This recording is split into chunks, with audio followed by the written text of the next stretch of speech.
team.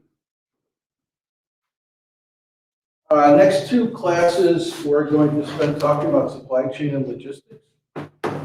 And a lot of times that term is used interchangeably. And I told you guys there's a lot of jobs in this field, so if you're interested, pay attention. But supply chain and logistics are supply chain is part of logistics. Supply chain is what you're going to do, and logistics is how you're going to do it. Okay? So the next two classes, I think that'll become more apparent. Before I go into that, who's heard of Lil Nas X? Huh? Okay, so a lot of people have heard of it, right? I have actually heard of Lil Nas before this weekend, believe it or not. I don't know why, because I hate rap music. But for some reason I heard. So who could explain what's going on with Lil Nas X right now? What's going on? So Satan sheep, and he dropped human blood and all that stuff, and he released a apology video that turned out to be like a troll video, and it basically was him promoting his music video that was basically fighting the devil. Yeah, there's a million reasons why I bring this up. One, so for you who don't know, this firm bought 666 Nike shoes, and they converted them into Satan worshiping shoes called 666, and there's actually a drop of blood on every shoe. So this came out, I read about it first on Saturday. When I first read about it, it's like, Nike would do something like that. Like, holy, I mean, Nike's very advanced and forward thinking, but that's, to me, stepping outside the box, for at least for me. So then yesterday it came out that like Nike, oh, we didn't have anything to do with it. These guys bought the shoes and they amended the shoes to that, right? But as he indicated, from a marketing standpoint, this thing's all over the internet. He's released a new album, right? So part of it was promoting his new album. And he's got so much press, it's unbelievable. So it's crazy, you know. So they say, you know, let me put it this way, what department at Nike would have handled this? PR, exactly right, right? Because they're doing everything they can to separate themselves from that product. So, but from a marketing standpoint, sometimes when you do wacky stuff like this, especially if it's negative socially, you do get a lot of publicity. Those shoes, how many pairs of shoes you think are left today? In a minute. Yeah, they sold out in a minute. Under a minute. And really, it wasn't about the shoe. What was it about? Yeah, the message, right? Which was what? Which was, as you said, it ended up promoting his album. So I don't know anything about the guy. I had heard of him before, but I don't know what he thinks about it. But anyway, I bring it up because PR, that's the stuff PR handles, right? Can you imagine being at Nike like yesterday, and this is the internet? It's like, holy shit. They didn't know anything about it. And when it first came out, to me, definitely, I read the whole article, definitely something like Nike did it. But they had to backtrack, right? So that was wild. The second thing I want to talk to you about is Dick's. Anybody hear about what Dick's announced this morning? Okay, so we talk about Dick's sporting goods a lot in this class because it's some epic story everybody knows about. So I told you guys about what's underneath the store, underneath the corporate offices, right? Remember we talked about that? There's a whole store underneath, right? Well, today they announced that they're opening a store in Rochester, New York. Now, when we talked about putting out a new product, what did we talk about in terms of cities where you put out a new product? Exactly, and exactly right. One was Columbus. The one of them that I didn't mention was Rochester, New York. Guess where this store is going? Rochester, New York. Rochester. Have you heard about this? Okay, so this store, this Dick's, is going to have a mountain climbing wall inside. It's going to have a health and wellness center. It's going to have a baseball diamond on the outside with football and tennis and stuff. And they're going to have health and wellness experts in the store. And And the whole idea is for when you go to Dick's, you participate in the purchase. And we talked a little bit about this, right? When we went through retailing, this is like taking it probably to their next degree, but Dick's is trying to get people engaged in the process and feeling that unless they touch it and use it and see it, they won't, they feel that buying it on the internet is not the right way to go. They just announced it today. It's a pretty big deal. And obviously it's going to take a lot of money because if you think about, you have a Dick's store, but then if they got this outside baseball area, I don't know where to get the land. That's a lot of land. So, but it's all, so I thought that was interesting for what it's worth. The last thing is today I went to Home Depot and there was a woman in there. I had an issue with something I had bought. And I walked in there and there's a woman standing there and 25, maybe 24, 25 years old. And she's got a tag on her blouse that says Ryobi. You guys know who Ryobi is? You ever heard of that? What's Ryobi? Yeah, so they do power tools, they call all kinds of tools, like Black & Decker, and, all these, Dremel, Bosch, all those guys, the same thing. I mentioned it for this. She said, I don't know if anybody's graduating, but she said they're hiring for what it's worth. So her job was kind of interesting, and for an entry, and they're hiring right out of college. For an entry-level job, I thought this was kind of interesting. Her job is she handles 4 stores, and she's half merchandiser, which we haven't talked about this. We didn't talk about this when we talk about what's a merchandiser, you guys? Have you ever heard that term? Exactly. So, but not all merchandisers are created equal. So at Publix, right? When did they try to merchandise a store? Well, when they try to measure it. Yeah, right. Yeah, well, I mean, she said it, so yeah. At night, right? Yeah. When do most retailers try to do that? I mean, At night. Why do they want to do it at night? I would think to just get ahead. Oh no. Why do merchandisers try to work? Why do the stores try to get merchandisers to work at night? Exactly. You don't want to get in the way of the customer, right? So they try to stock up at night. Now Walmart, I'll give you a perfect example. They've got a merchandising team. They work at night. They stock the stores. That's all they do. I'm not thinking that's a good job. If I'm graduating from college, I'd take that job if I had to, but it's not on the list. But the difference in this Ryobi job is you've got she had 4 stores, and it was part merchandising and part sales. So she was in there talking to customers, she's talking to store managers, she's selling them stuff, plus she's merchandising the shelves. Which to me, I thought was, if you're gonna get the sales type job, I thought that was not a bad entry-level job. So anyway, if you care, that pays 50, she said it pays 50 grand, which is decent for coming out of college, I think, today. And there's a bonus on top of that, so you can make a low 60. So if you're interested, look it up. Okay, I'm going to explain supply chain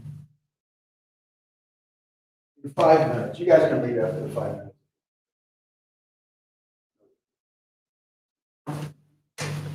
Who cooks in here?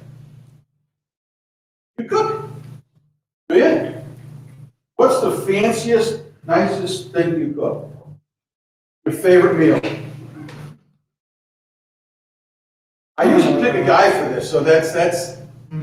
Do you cook meals, like home meals? Okay, what do you cook that's your favorite? I like shrimp Alfredo. Hello Shrimp and welcome Alfredo, to look at Attack you. Fundamentals. My name is Shrimp Alfredo. So my wife's like a gourmet cook. I think I told you guys that because I've never cooked anything. I can boil water. So when I got married, it was like one of the checklists. She couldn't cook, you're out. The shrimp Alfredo.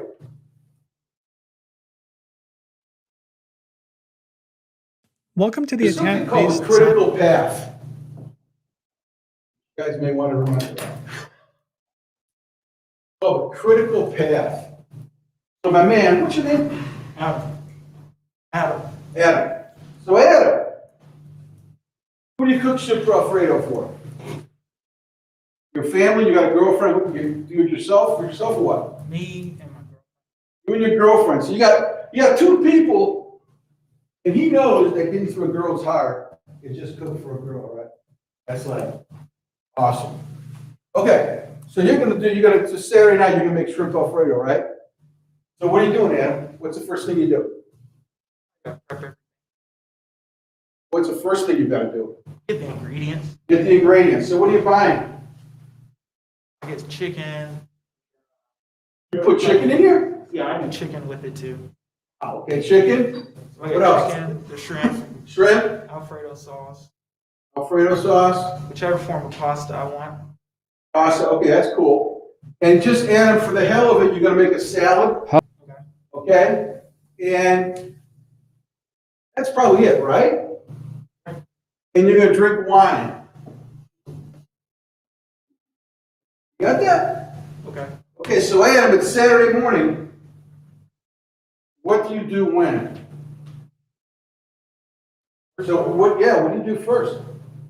I'll let if I have the chicken frozen, I'll just let it thaw out. Okay. Shrimp thaw out. Oh, that's good. So what time do you take the chicken out? Get that junk out in the morning. Okay, so 11 o'clock, out comes the chicken. All right, then what do you do? Let those things thaw out. Chicken or what else? Shrimp too? Chicken and shrimp. Okay, so you've got frozen both of them, which is fine. Okay, great. So 11 o'clock, go ahead. Okay, so after they thaw out, I'll prep the. Basically, we're gonna take out this chicken, season it. Take out this chicken and shrimp. Okay, And we're gonna cook it. hold it. When you cook it, first of all, Ed, what time is dinner, man? Let's say dinner is 7 o'clock. 7 o'clock dinner. You guys can understand this subject, it's so clear. It's like, I think, the best example I can hold. So out comes the chicken and shrimp at 11. So now it's 11. Did you go through, then what do you do? I'm gonna cook it all probably like 5:30, you're gonna cook it. yeah. Start to cook it. Okay? Then what do you do? After we do that, we'll set that aside. Let the pasta boil. Done. Let the pasta boil. Okay? Then what? Okay? Then Take what? that out and then Okay? What time are you gonna do that? probably, Okay? Then what? we'll add in the chicken. Okay? Start preparing the salad probably like 6. Great. Very good, Adam. 6:40 salad. Then what? I wash the lettuce and then cut it. Okay? That's good. Okay, go ahead. And throw everything together. Probably garnish. Let's say 7 o'clock, put everything together. Okay? Good? Good. Now, what Adam forgot to do, though, is he didn't put the wine in the refrigerator. So now he goes to serve this meal, and Adam's got warm, nasty wine. So his girlfriend says, hey, that's cool, you made the meal. What good is it if I don't have cold wine, cold white wine, to drink my pasta? Okay? Now, Adam also made the decision to take the frozen food out at 11. What happens if he takes the frozen food out at 5? It doesn't thaw out. So what happens at 7? You ain't ready. Now do you understand what supply chain is? Supply chain is making sure that whatever you're doing, you do all the parts of it, so it all comes together when it's supposed to come together. Okay? So let's look at supply chain from two different angles. One is you can do it for one, let's just do two. Retail and production. Did everybody get that, by the way? Yeah. You guys cool? Did anybody not follow that demented thinking? It's a little. Do the guys understand it? Yes. So the critical path in supply chain, thanks. The critical path in supply chain is making sure you do shit at the right time so everything comes together at the end. That's the scientific definition. Not the definition. The critical path is making sure everything comes together at the right time. And the cooking thing, I think, is just an awesome example. Because Adam can mess up that meal so many different ways. He doesn't because he's done it probably a dozen times or whatever. It's his favorite meal. But, you know, he could, and a wine is, that's a good example. Or there's a million things you could have done, right? You could have, you know, you could have, the salad, you could have forgot about the salad. Oh my God, it's 5 to 7, I gotta put a salad together. You know, my wife is great for leaving the bread in, because we always have toasted bread, she always leaves it in too long. I mean, if you translate that to a product, it's exactly what supply chain is. So looking at it from a retailer and from a production standpoint, let's see, we're, can I have your backpack? So this is, who makes this backpack, you know? So a Swiss Army backpack. All right, so I don't know, but where do you think this is made? Come on, Tyler. You don't got this marketing thing down yet? Where do you think it's made?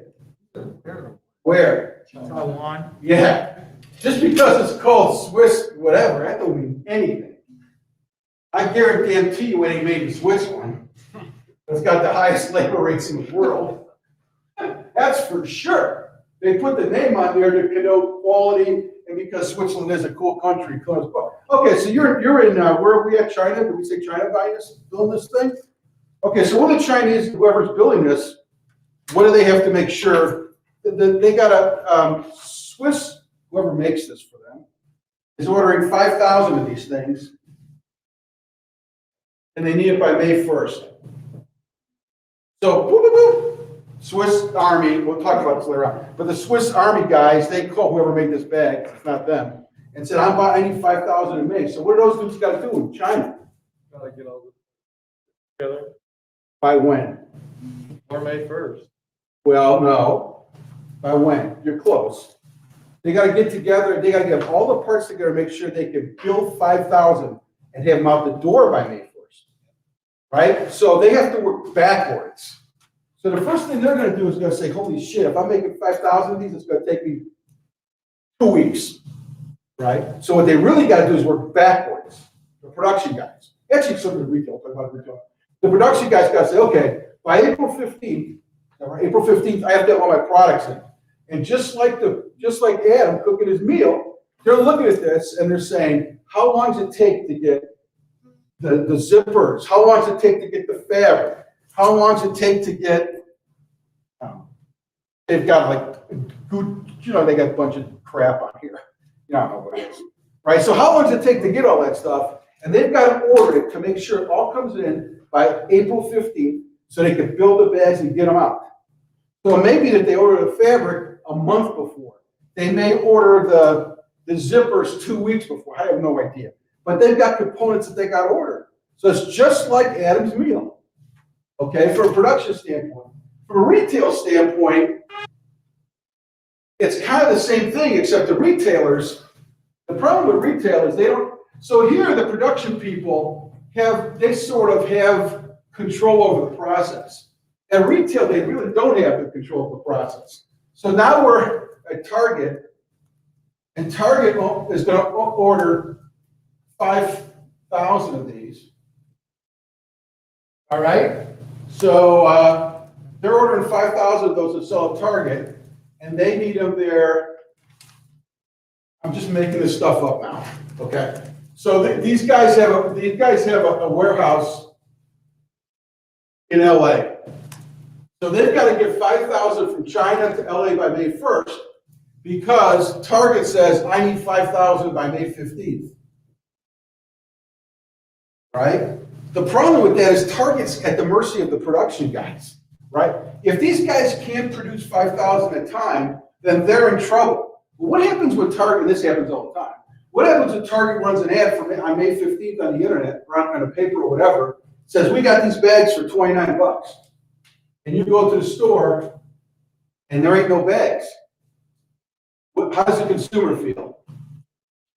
Cheated, terrible. It's a terrible. We got back to talk about that a couple weeks ago. What you got? A little bit about you have to give out rain checks, just look like an idiot. And I'm, you know, at Coke, our problem was, we have to make sure the 5,000, so it's easier with stuff like that. But with Coke, when these, this is 5,000, we're talking 5 million. If you order 5 million cases for 4th of July of Coke, and we needed 5.5 million, then we're 500,000 short, that's a problem. So it's not only getting stuff there on time, it's making sure you got the right quantity. All that's got to do with supply chain. That's called, to get in, you got the critical, it's called critical path. You got it. Okay.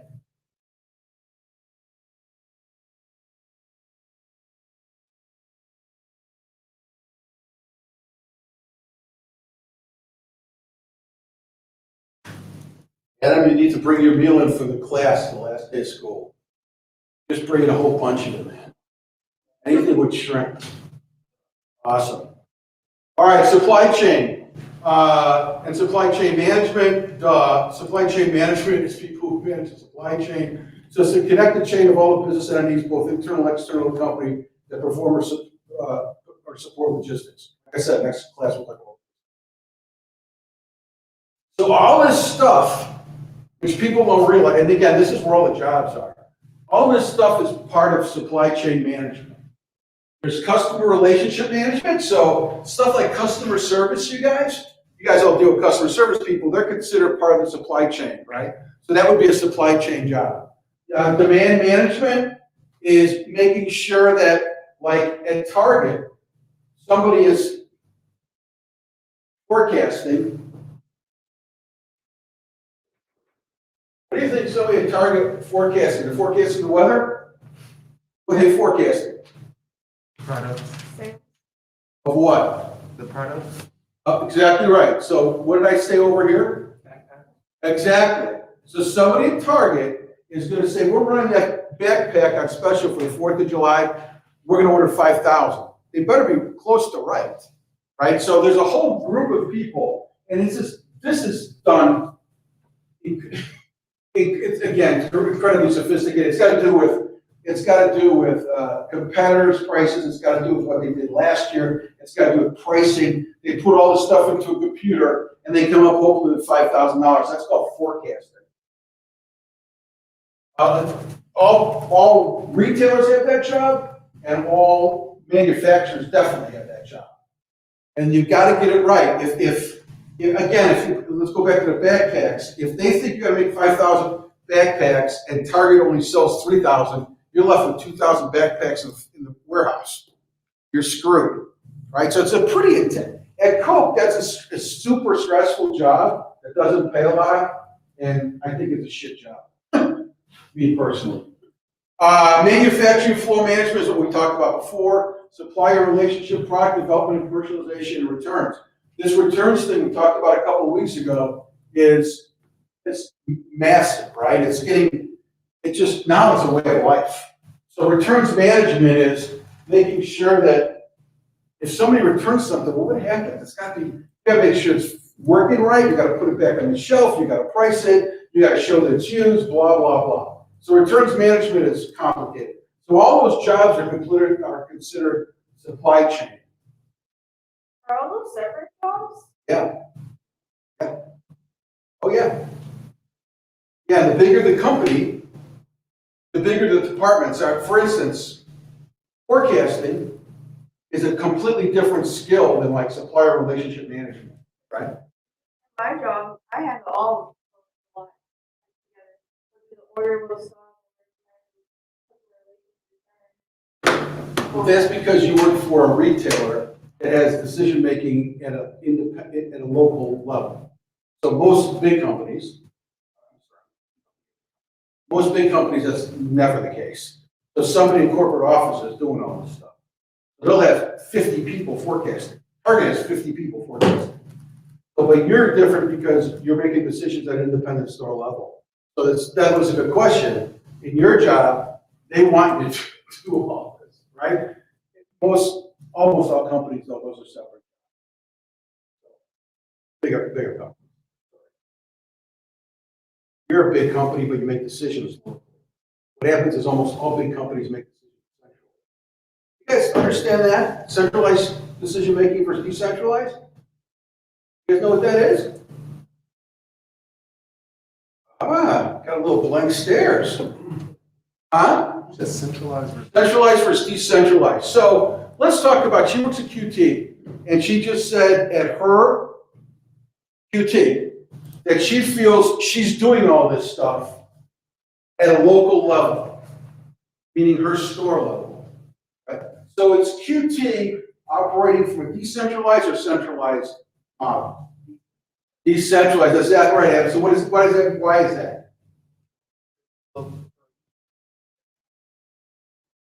Decision maker. That's exactly right. So if QT was centralized, are you a manager there? Mhm. So if QT was centralized, as a manager, her almost whole function would be managing people.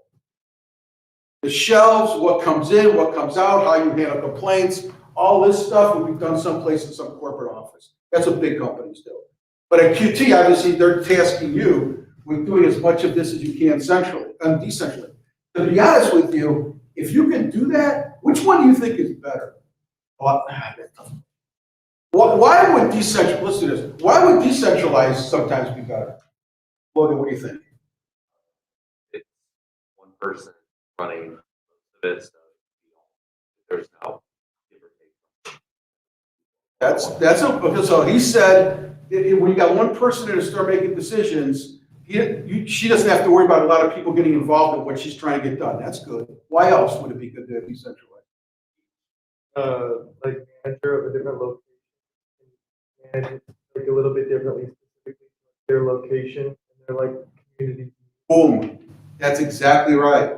What happens, especially in retail and centralized decision making, they'll send the same shit to Knoxville, Tennessee that they will to Dallas, Texas, to New York City.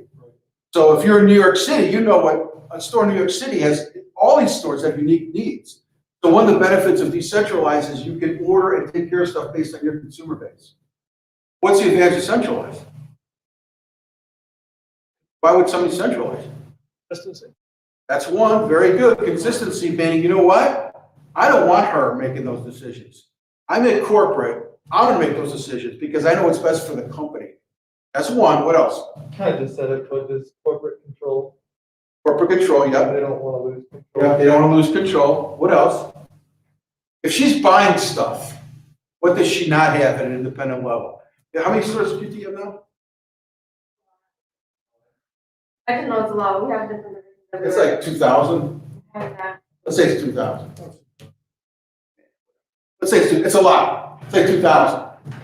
So say she's buying something, 5-hour energy. 500, you know, those little drinks?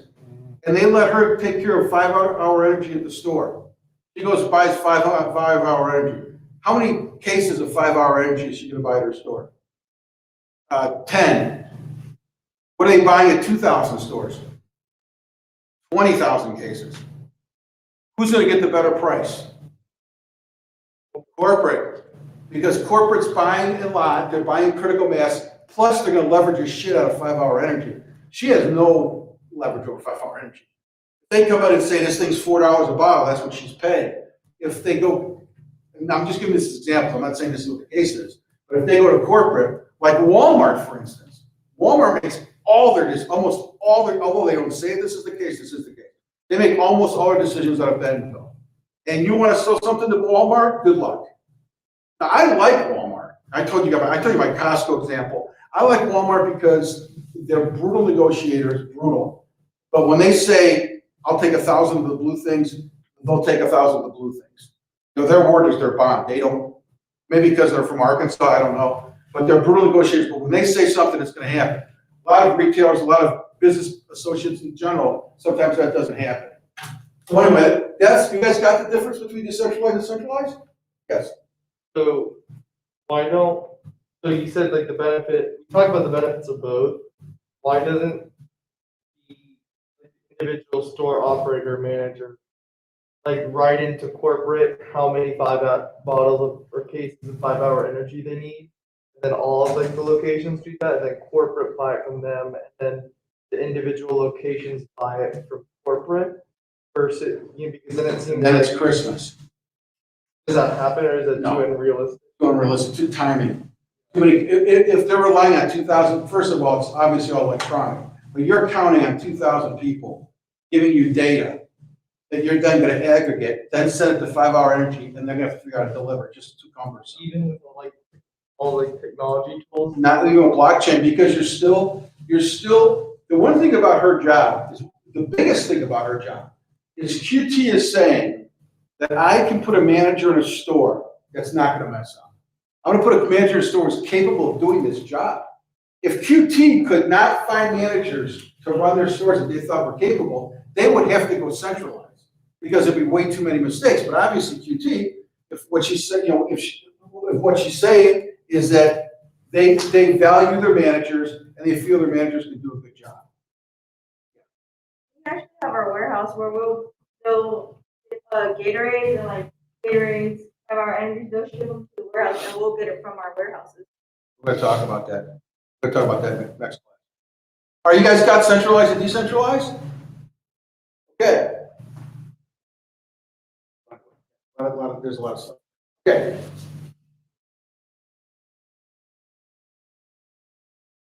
Now, we're gonna get into some definitions here, and we're gonna talk about like how products, it's not so much how, it's the decision you make to market a product. Let's do it. Let's talk about her backpack. What's the name of that company again? Swiss what? Swiss Army. So Swiss Army are manufacturing backpacks in China. What do you call those? What's that called? Book bags in China.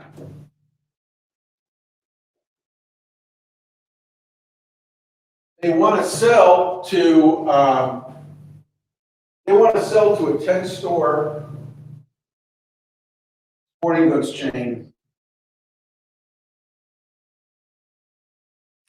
in Omaha, Nebraska. How do you do that? That's what supply chain is. How the hell does a company in China get their product to Omaha, Nebraska? And what we're going to talk a lot is about, there's a lot of different ways of doing that, which I'm going to talk about right now, but that's the whole gist of things. The whole gist of things is, how do you choose what you can do? Now, I'll wait for you. Whatever. You got a lot of this has to do with title. You guys know what title of goods are? You guys know what title is? You know what title of the car is? What's the title of the car? What's the title of the car? Okay? Exactly. It's proof of ownership, right? So for those of you guys who own a car, you have a title. Once you own the car, you get the title, right? So that's no different here with, and it's a way of sort of delineating here, right? What's what? Because who has title is important. Who has title is important. So what happened to Suez Canal for last week? Ship blockage. You know, there's still 350 ships waiting to get through the Suez Canal. Now, when I say ships, if you guys have never seen them, you know, the ship that got stuck is 4 football fields long.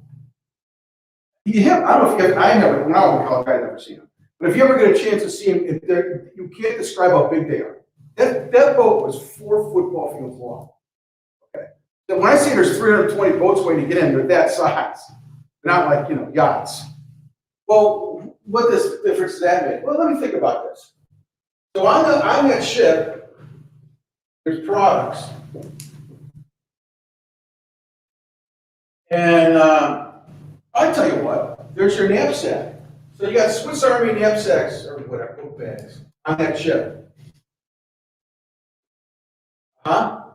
And there's 5,000 of them on that ship.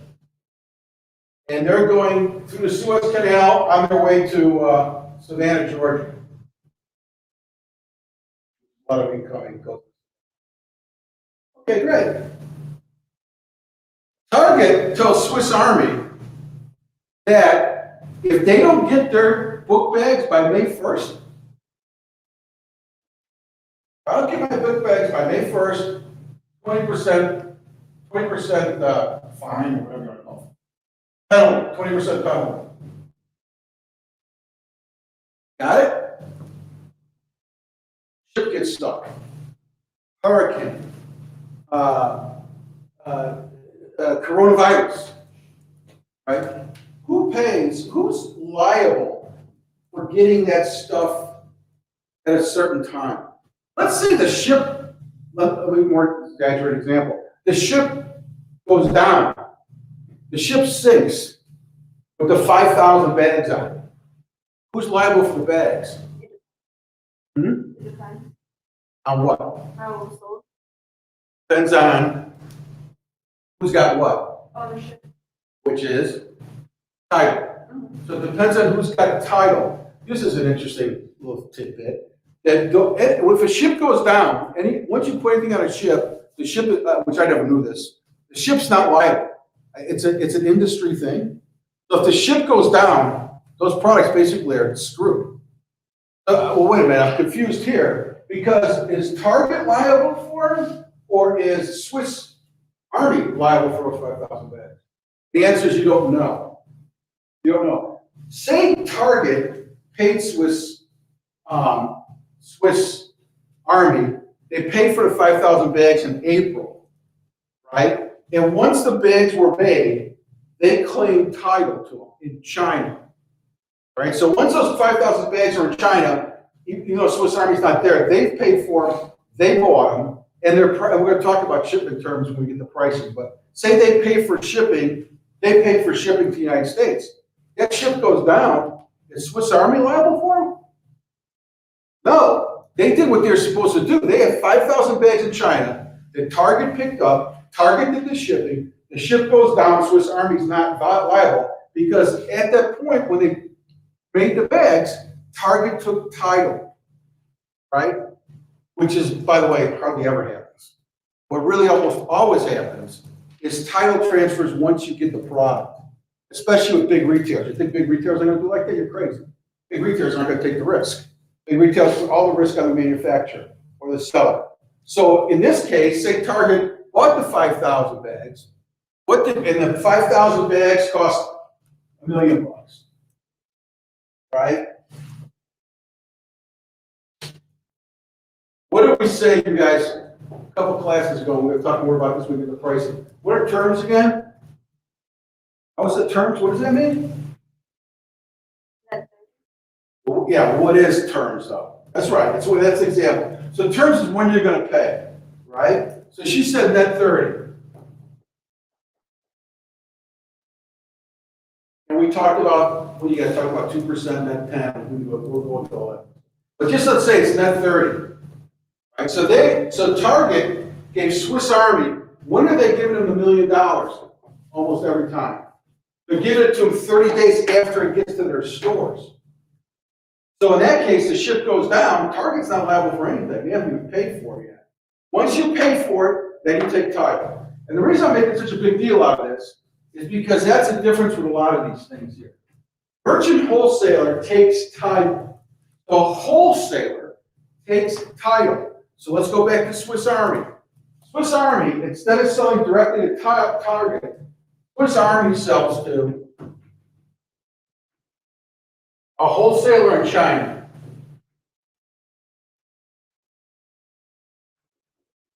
Now, the wholesaler in China, XYZ wholesaler,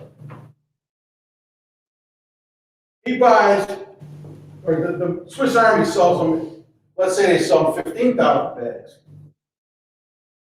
What else is this guy selling? XYZ wholesaler. Other What else goods. do you sell? Just other goods, other school supplies. Like what? You're right. Books, pencils, anything for school, erasers. And you know what else he's got? He's probably got 5 different bags. So even though he's selling Swiss Army 15, in this case he bought 15,000, he's got 5 different bags That's what a wholesaler does, is they buy and consolidate. Once the wholesaler buys the product, they're taking title.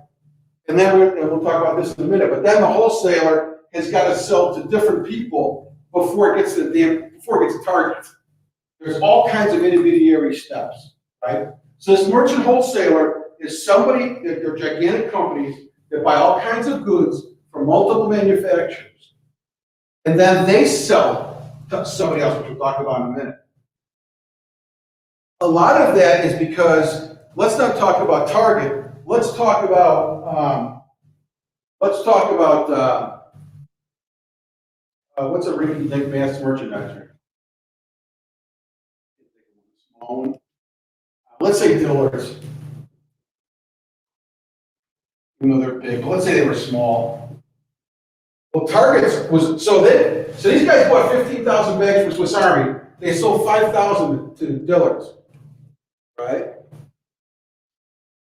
Swiss Army with 5,000 could have gone directly to Swiss Army because the number was big enough. In my case, it did. But let's say Dillard's is just ordered 500. Swiss Army's not going to mess with them. Too small. They're not going to sell 500 bags. They're too small. Too much of a hassle. Blah blah blah. So where does this guy have to go to buy his bags? Wholesale. That's exactly right. So the wholesaler function, and you guys, they're all over the country. They're massive buildings. There's thousands of them. That either, it doesn't matter, grocery, electronics, sporting goods, clothes, it doesn't make any difference. Those wholesalers are the ones who service the smaller institutions. And without them, those smaller institutions aren't going to get anything. Okay? Now, agents and brokers,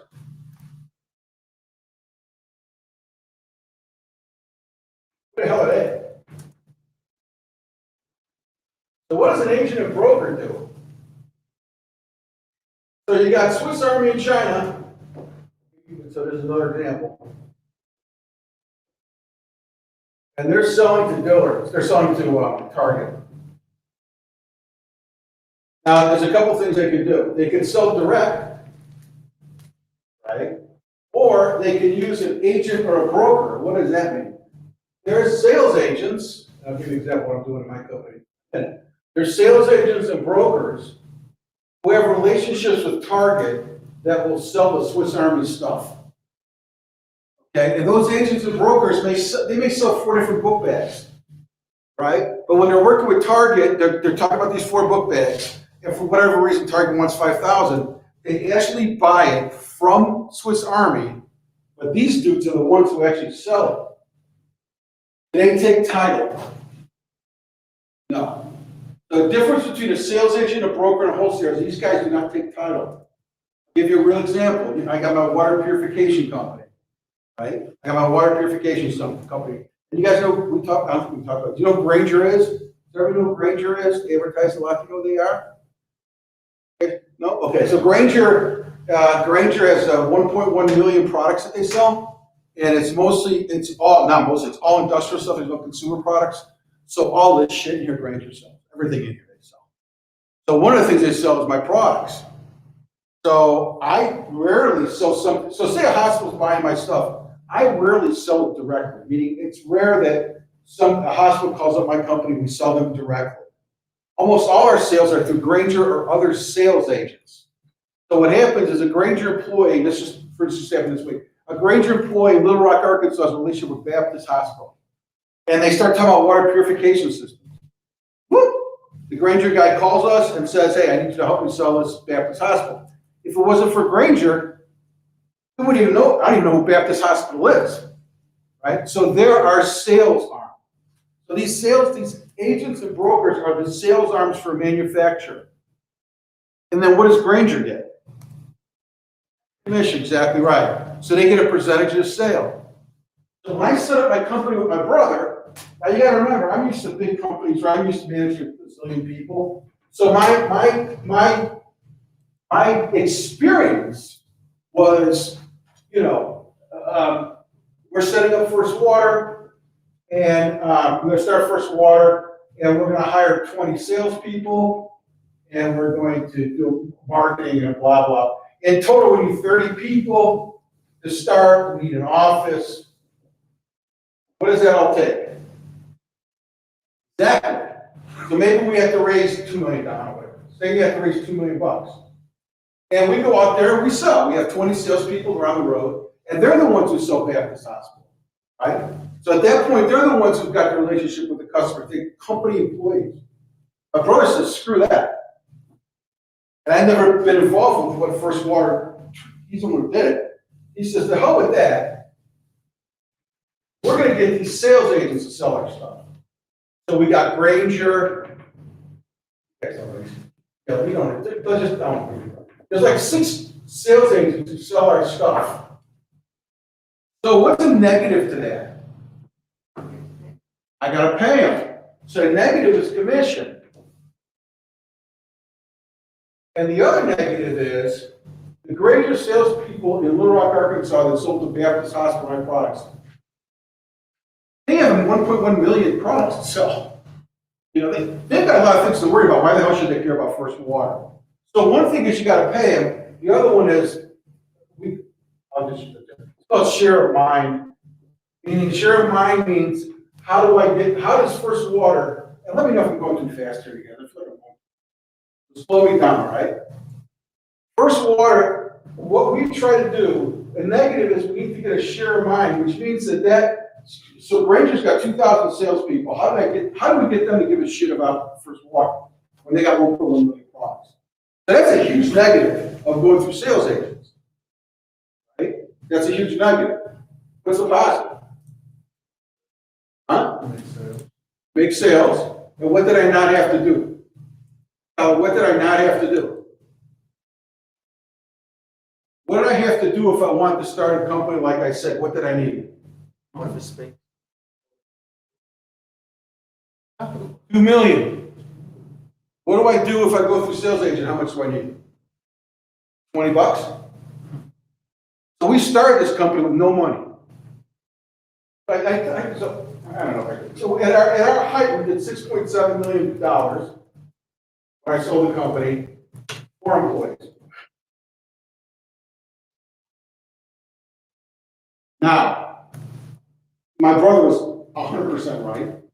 I would have been too scared to go the other route, to be honest with you. I would have done the other route. I probably just would have done First Water. But this, when we went the way he said, with sales agents and brokers, there was really no risk. So like when the business goes down, or when you have economic cycles or whatever, if you got, and by the way, some of our peer companies had a problem. What happened in the start of coronavirus? What do you think happened to business? It went to hell in a handbasket. So a lot of peers, companies that we work with, our peers in different products, they might have had 50, 18 salespeople. They had to fire half the people. What did we do? Nothing. We had 4 people. Now we have 3 people. So you got the difference? So sales agents are nothing to they're nothing to, well, you know, these are important folks. If you get them to do your work, you gotta pay them, but it eliminates a lot of the risk. Okay? What's better, like a small company versus a big company? Well, if you're a small company, what you almost have to do. Yeah, because remember, the thing about when you start putting together an organization, not just sales, just a corporate structure with all these people in it, it takes money. So you got to get investors.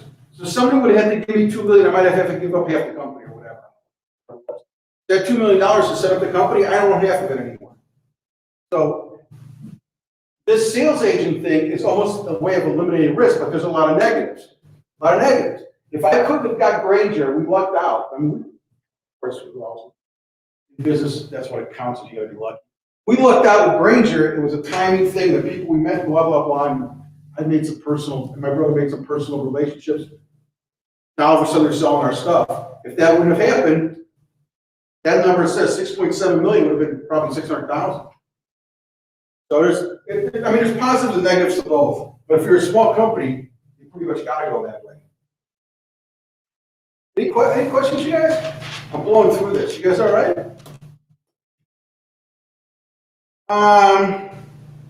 Intermediaries, and we're talking more about transactional functions, logistical functions, facilitating functions. Yes, that's good. Marketing channels add value, reduce number of transactions, increase value to consumers, more efficient and effective. Those guys in the middle make that all happen. Okay, let's talk about this chart here.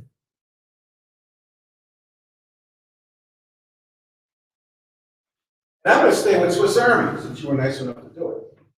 So let's say this chart is Swiss Army, right? So Swiss Army has some, let's go, they go manufacturer, and let's say this is customer, let's not say it's consumer. So you got Swiss Army, so if Target is in play, that means Swiss Army is selling directly to Target, right? Got it? There's no intermediary. Or, oh shit, they put retailer in there. I changed my mind. Let's say that they use the term customer in here, let's say it's consumer. Okay, let's say it's consumer. So let's say Swiss Army went directly to her and she bought a bag. How does that happen? How does that happen? Online. Exactly. So all your online marketing is direct to consumer. It's for the most part, it's manufacturing, selling directly to consumers. And we'll talk about that in a minute, why that's important. Okay? So let's say that Swiss Army bag is, I said 20, let's make it $49. Okay. Or the manufacturer would go to retailer to customer. Swiss Army goes to retailer to consumer. All right? What price are you going to buy this bag for? This consumer, what do we have to buy that bag for at Target? Same price. We'll talk about that in a minute. Let's say it's $49. All right? Hold on 1 second. The third one is manufacturer, wholesale, retailer, consumer. So Swiss Army sells to XYZ wholesaler, who sells to Target, who sells to the consumer. There's a lot of stuff to talk about here.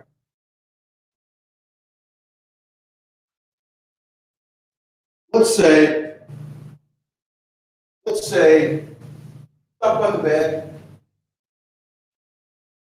The bag that she paid $49 for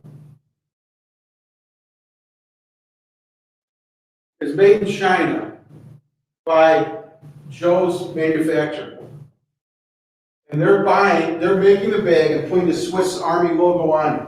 You guys got it? What do you think it costs them to make that bag? How much? $5. $5 is a good one. It'll cost them $5. What do they, if they go to a wholesaler, what does a wholesaler buy it for? 10. What does he sell it to the retailer for? How much? 25. 25. What does Target sell it for? No, what are they selling it for? 49. 49. That $5 bag turns into $49. That's why you buy off the internet. Because the internet does not have these guys in there. You know what your average margin is in your store? Okay. So her average margin in the store is going to run about 50%. All right, what that means is that they make, okay, let's do it. So they make, that was a good example, I just should. $5 makes the bag. We go to, and they want to make, so they got, and they're selling it for 10, right? Because they got to make money. So the wholesaler buys it for 10, sells it for 20. Target buys it for 20, let's say 25, that's what it is. Target buys for 25, they sell for 49. Target, for the most part, you guys, retailers will get anywhere between 40% and 50% margin. And small stores, small places like convenience stores or QT will have higher margins.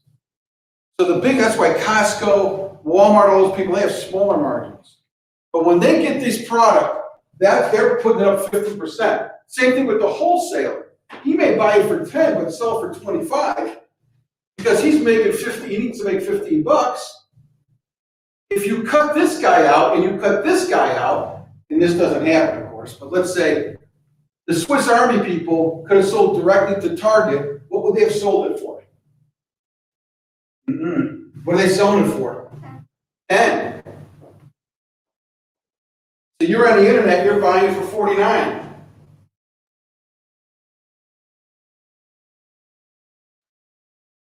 $39 there goes to Swiss Army, right? Because they didn't have to worry about wholesalers or retailers, they sell direct. The more people that touch the product, the higher the price goes. And it's not unreasonable for a product to touch 4 or 5 different, 6 different companies. Every time a company touches a product, either through a sales agent or through a wholesaler, the price gets jacked up.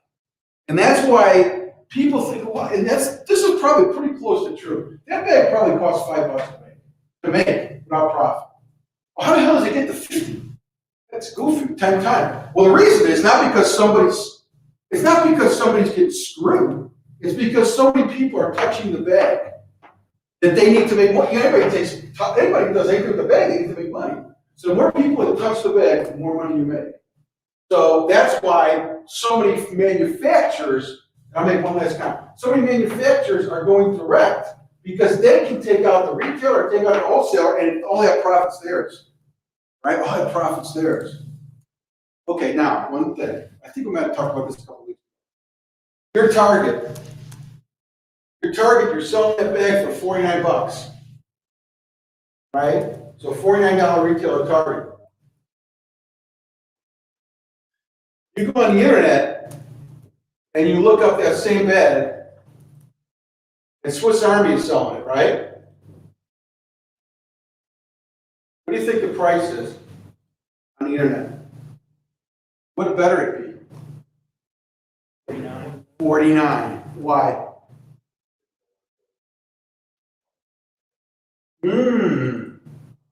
Put yourself in the retailer's position. The retailer goes to the internet and sees it for 39. Yeah. You don't want to piss off Target. So these, and this is like for instance, we don't have pricing on our products online. I don't want people to see my pricing. And a lot of it's got to do with this, because sometimes we're jacking around with the pricing. But online, it better be $49. Otherwise, Target's going to pick up, if say it's $39, they're going to pick up the phone to Swiss Army and say, that's not going to work, because I look like an idiot. They're going on the internet buying the product for $10 less than us. So you got to watch online pricing. You got to, if you're not selling to retailers, it's no problem. But if you are selling to retailers like most products are, you have to make sure that you don't piss off the retailer. Because the last thing you want is Target saying, I'm not selling Swiss Army. And that's exactly what they'll do. You guys got that? Did you ever You kind of answered. Okay. Going through, you guys, everybody cool? I had a question. Okay. With the internet, we're gonna see less wholesalers and less middlemen, so to speak. What's the answer to that? You know the answer to that. What's the answer? I believe so. I just wonder what are those people gonna do? Manufacturers, if they had their druthers, would sell as much as they can direct, because they're making way more money. It might take 3 in an actual life. It may take 3 sales through a retailer to have the same profit as one direct on the internet. They're doing everything they can to sell through the internet, but they just got to watch it. You can't piss off the retailers. I think from a wholesale and retail standpoint, I think there's going to be less stores, although I think we might be getting close to the bottom. I mean, we've lost so many stores in the last 5 years. I think we might be getting closer to the bottom. So there'll be less, but, you know, it kind of depends. I don't know. I think if you look at the future, like where you want to work, retail is changing so much. I don't know. I don't know about retail. Wholesaler, there's a zillion jobs. Wholesalers aren't going to go anywhere. Because a lot of times, they'll sell I should have said this. Swiss Army could sell direct, but guess where the product went to? It went to the wholesaler. So even though you're buying direct from the manufacturer, they're calling up Joe's Hope, whatever the wholesaler said, and saying, you need to ship this to these other people. So the wholesaler's still making his money, now you're cutting out Target. So a lot of times you do have a wholesaler in there without the retail. They're not shipping it, Swiss Army doesn't have anything in China. They don't have anything in China. So maybe an office with 3 people in it. That manufactures, that is Jones Manufacturing. That's a good question though, right? So, not a good answer. Got it? I don't know. Close enough? Okay. We just talked about this. I will make one comment on government. Because I sell almost exclusively to government. So government's interesting. Is anybody here, so the stereotype about government, I just wrote a long email to somebody today, actually. The stereotype of government is that people who work in the government are kind of lazy, risk averse. They're very jealous of people who sell stuff to them because they know the people selling it to them are making a lot more money than they are. And they have a better lifestyle. So you have some issues selling to government. But what's one of the big benefits of selling to government? Very good for what? Level of what? Money, the pay, very good. They are reliable to pay. What else do you think is good? For small companies, sometimes they have Right, we talked about that in this class, right? Yeah. What do you think? This sounds terrible. What do you think? They pay more or less? More. I'll tell you why.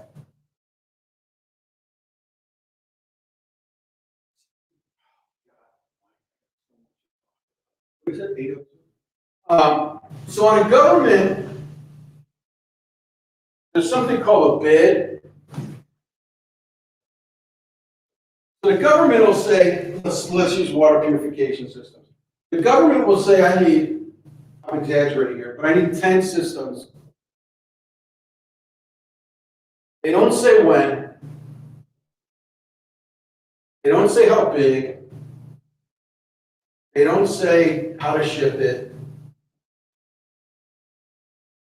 They don't say when they're going to pay.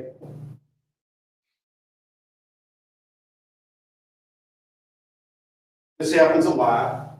A lot of times they even say 10 systems. Let's say we do that. Let's say they want to buy water purification systems. They don't tell you how many.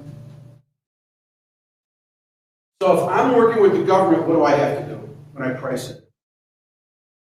At what level? At the worst. At the worst. When I price the government, I gotta say, they didn't say when they're gonna pay. Might be not until 60 days. Which the government does a lot. Oops, so I gotta raise my price 2%. Oh wait, they didn't say how many. So if they bought 10, it'd be one price, but they didn't say they bought 10. So I gotta give them a price for one, because it might only be one. And on and on and on. And when you sell to the government, because there's a lot of issues with selling to the government, that's why the prices of stuff are so high. Yep, so when you sell to the when I sell to the government, how do you think my profit is? Good. The government's fiscal calendar, a little confusing. The government's fiscal calendar goes from October 1 to September 30th. And you got quarters, right? So the government's purchasing fourth quarters, our third quarter. A little confusing. You guys got that? So their fourth quarter is, what is it, July, August, September. So July 1st to September 30th is their fourth quarter, government fourth quarter. It's our third quarter. So it's confusing, but there's a reason why it's important. So they start their year October 1st to December, and then that's the first quarter, second, third. Then they get to this quarter. And let's say their budget just for chuckles is $100. What percentage, how much do you think they spent in their first quarter? $100. Very good. You think about the second quarter? Yeah, I'd say 15. What about the third quarter? Let's say 15 again. Now you got 40 there, right? They got a $100 budget. Now in the government, and this works some in companies too, but definitely happens in the government, If they're given a budget to spend $100 this year and they only spend 90, what budget do they get next year? 90. They're gonna do every freaking thing they can to spend $100. So what happens in their fourth quarter is that they make some decisions that are dubious. All right? Because in their fourth quarter, they spend 50 to 60% of their total dollars in the fourth quarter. So when I market or when I'm pushing this out to the government, what time of year am I trying to get them to buy? Their fourth quarter, that's right, their fourth quarter. Because they may have only, I'm just making this up, say they only have allocated 80, they got $20 to spend, they don't know what to spend it on, I shit will buy water purification systems. May never use them, may never need them, but they're gonna spend $100, I guarantee you, 100% of the time. So that's why selling to the government is a majorly pain in the ass, but it's so much business and there's so, you gotta play games and you gotta work the system, but it can't be profitable. So that's I brought that up. You know, this could be anyone. This says direct channel to government, which is extremely rare because what that means is the government's buying off the internet, which hardly ever happens. The government, like Ranger, that government's their biggest business. I shudder to think how much business they do with it. What else we got? Factors. So which channel do you use? So do you want to use wholesalers? Do you want to do sales agent brokers? Do you want to go direct? It depends on market factors, product factors, producer factors. That's pretty simple, right? If things are complex, say you have here's a good example. If you have a complex product, you sell through direct for the most part. Would you sell direct? Maybe consumer, sorry. If you have a consumer product that's complex, you sell that direct?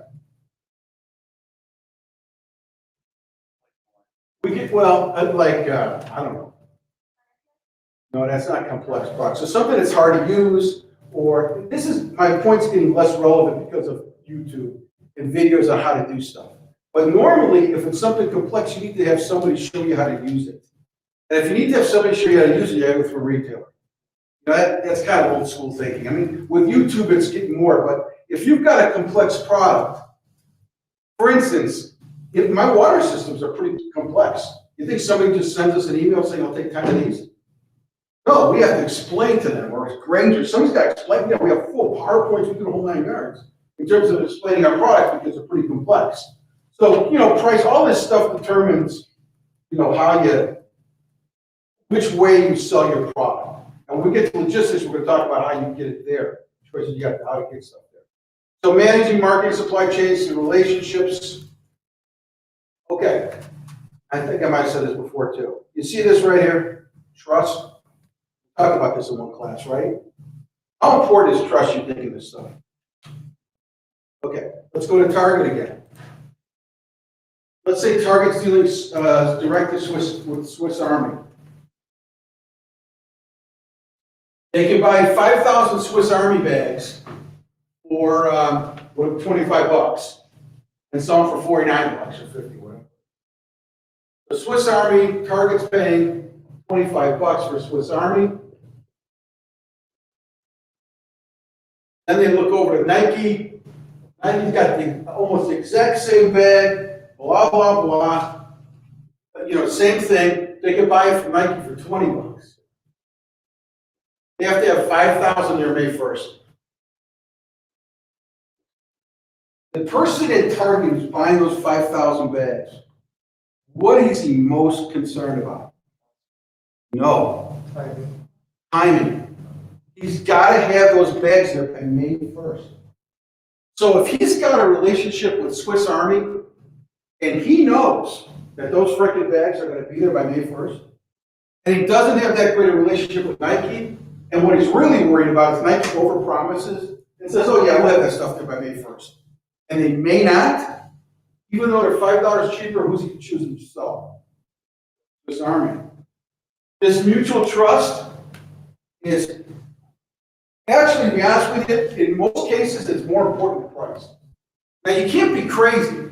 It's not like Swiss Army can be twice the price of Nike. But if they're anywhere close, mutual trust is like a massive deal. Because buyers in Target and all these retailers, whoever buys all these products, they can't take the risk of them not having the products when they're supposed to. Like credible commitments, like I said, like Nike could say, oh yeah, matter of fact, I might have this problem, this is a blessing, with my LED thing, because we're working with a couple of massive customers, and two big, gigantic customers about LED lights. And I'm gonna talk to my brother, because God forbid they both say yes. I don't think we can handle it, but that's not what I'm doing. I'm telling both those guys, don't worry about it, we can do it. Probably not the right thing to do. Because God forbid if we get two, I don't know, again, this is a high class blessing, but whatever, you need to make credible commitments. If we say, all you've got to do is say, I'm gonna get something there May 1st, it doesn't get there, you are just screwed. I mean, a lot of retailers don't give you a second chance. You're toast, you can't make a mistake. You know, open community, all that stuff. So you have strategic relationships, which we'll talk more about when we get into sales. Talk about strategic relationships.